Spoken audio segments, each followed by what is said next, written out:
Hi, I'm Kim Vanell in Wanganui, New Zealand. It's Thursday, December 18th. Today, Reuters uncovers what analysts are calling China's Manhattan Project, a prototype chipmaker to rival the West in AI. Trump airs his grievances in a holiday speech. And Warner Brothers urges stakeholders to refuse a hostile takeover bid from Paramount Skydance. This is Reuters World News, bringing you everything you need to know from the front lines in 10 minutes, 7 days a week.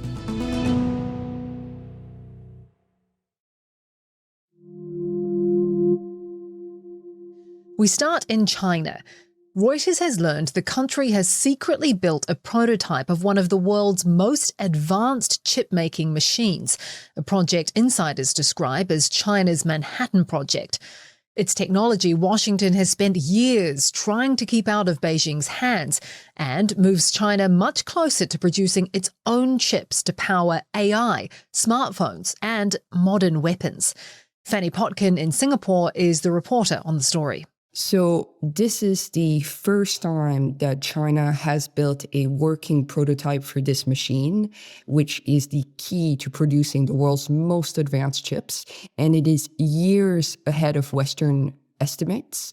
So how did they make this? China recruited former engineers from a Dutch company that's the only one in the world that makes those machines and had them reverse engineer the technology. So we actually learned that some of those engineers were given fake IDs to work in secret, and they worked with research institutes all across China to develop homegrown alternatives to parts that they couldn't get.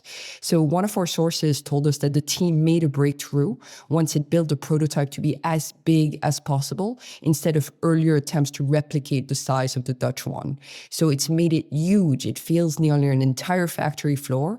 And it's been a 6-year government effort involving thousands of engineers, research centers, development centers all across China, with the help and coordination from Huawei, who has involved entire teams on this. This is fundamentally about China's push for technological self-sufficiency.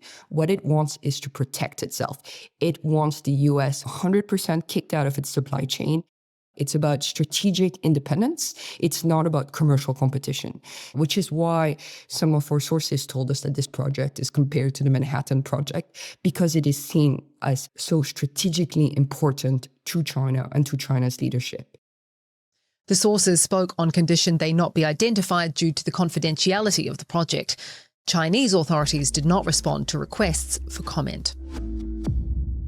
Speaking of strategically important to China, we now go to Taiwan and Washington's largest ever arms sale to the island nation. It's an $11 billion package that includes rocket systems, howitzers, anti-tank missiles, and drones.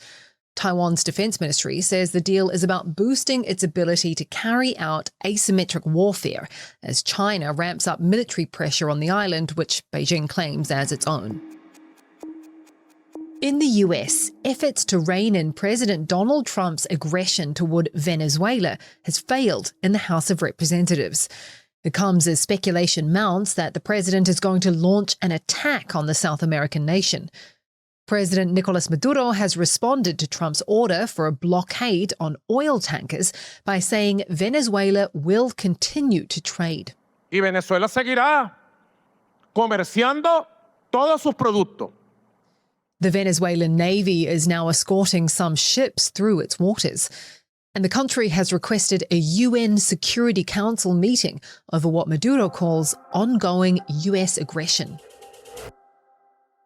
The House vote on Venezuela came ahead of a rare evening address from the White House where Trump, in the diplomatic reception room festooned with holiday decor, boasted of his accomplishments and blamed his Democratic predecessor for soaring consumer prices. 1 year ago, our country was dead. We were absolutely dead. The Republican president offered few new policy initiatives to address high costs, instead railing about migrant invasions, violent crime, and transgender rights. Among the few policy initiatives, Trump announced his administration would send a warrior dividend of $1,776 to over 1 million service members in the coming week. Over in the Senate, lawmakers have voted to advance a defense spending bill, setting aside a record $900 billion a year. The 65th consecutive year that Congress has come together across the aisle and across two chambers to send the president a bill designed to sustain and strengthen the national defense. It's aimed at keeping the US competitive with China and Russia. The bill also funds boosting security in Europe and $800 million in military aid for Ukraine, moves seen as a break from President Trump. And in another House vote, lawmakers have chosen to let the Affordable Care Act subsidy expire. That's a tax credit that helps 24 million Americans lower their health insurance premiums. It means insurance costs could dramatically rise from January 1st. Democrats tried to force a 3-year extension of the subsidies, but failed.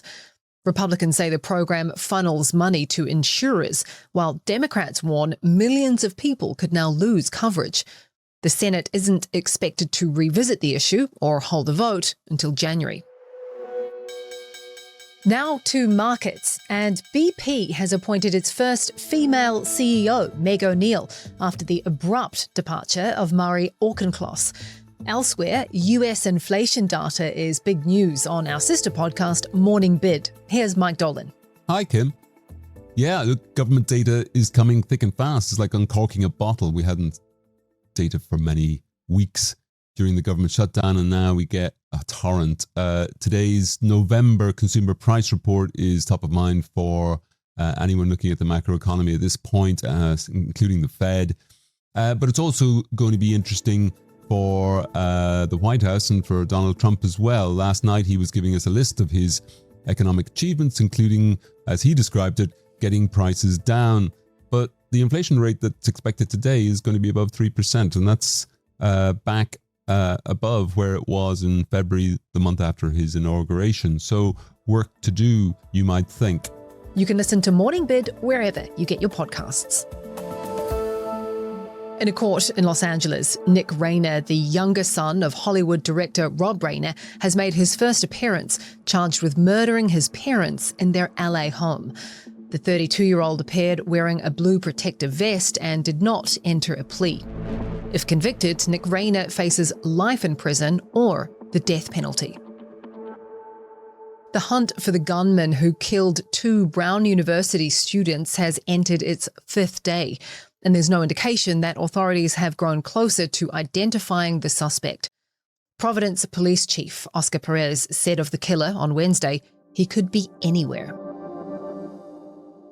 Warner Brothers Discovery has rejected Paramount Skydance's $100 billion hostile takeover bid, calling it illusory and accusing Paramount of misleading shareholders about financing. The board says Netflix's offer, a cash and stock deal which amounts to just over $70 billion, is binding and far less risky. Business of Entertainment reporter Dawn Chmielewski says as Warner Brothers shareholders have the final say, as far as Paramount is concerned, there's still time. Paramount issued a statement saying, we're proceeding ahead with our offer. We disagree with the conclusions of Warner Brothers board. We are offering $30 cash. Our funding is guaranteed. We think we have a superior offer, and that, by the way, the winning bidder, Netflix, is going to be in for more regulatory woes. Paramount has a time period where its $30 share offer lapses. That's on January 8th. Meanwhile, Warner Brothers shareholders and Netflix's shareholders have a say in the matter. They're both publicly traded companies. Both of those companies will have to publish proxies describing the nature of the transaction fully to shareholders and giving them an opportunity to vote yay or nay. That's likely to happen next year.